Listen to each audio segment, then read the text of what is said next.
সবকিছুর আগে হিসেব নেওয়া হবে মানুষ হত্যা।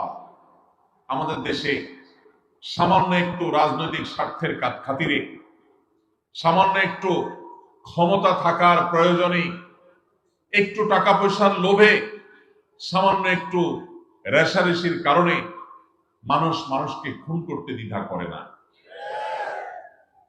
আমরা দেখেছি নিজেদেরকে মুসলমান দাবি করে, তাহাজ্জুদ গুজার দাবি করেও অসংখ্য অগণিত মানুষকে অবলীলায় খুন করেছে।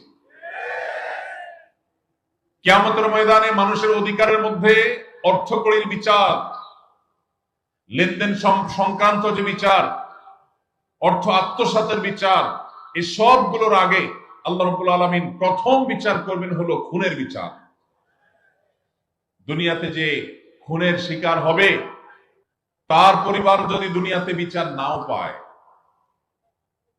খুনির ক্ষমতার কারণে যদি নিহত ব্যক্তির পরিবাররা অসহায় থাকে, কিয়ামতের ময়দানে এই খুনির বিচার আল্লাহ রাব্বুল আলামিন অবশ্যই করবেন।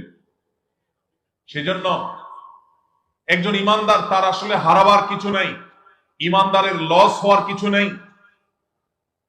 আমরা যখন আল্লাহ রাব্বুল আলামিনের কাছে ভালো মুসলমান হওয়ার দৌড়ে এগিয়ে যেতে চাইব, তখন আমাদের ঈমানকে খাঁটি করা, আল্লাহর সঙ্গে কাউকে শরীক করা, কোন পীর, কোন ব্যক্তি, কোন মতবাদ, কোন ইজম, কোন বড় নেতা, কোন আদর্শিক ব্যক্তি, কাউকে আল্লাহ রাব্বুল আলামিনের সমকক্ষ মনে করা, আল্লাহর নাউজুবিল্লাহ বিধানের বিকল্প মনে করা, অথবা কল্যাণ ও কল্যাণের মালিক মনে করা, দুনিয়া এবং আখিরাত তার কাছে আছে এবং তার কাছে সেগুলোর ক্ষমতা, সুপ্ত শক্তি আছে মনে করা, এই সবগুলো ঈমানের সাথে অসঙ্গতিপূর্ণ বিষয়।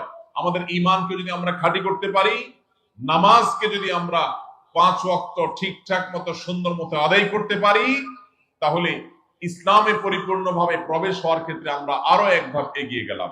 আল্লাহ আমাদের সবার নামাজগুলোকে সুন্দর করার তৌফিক দান করুন।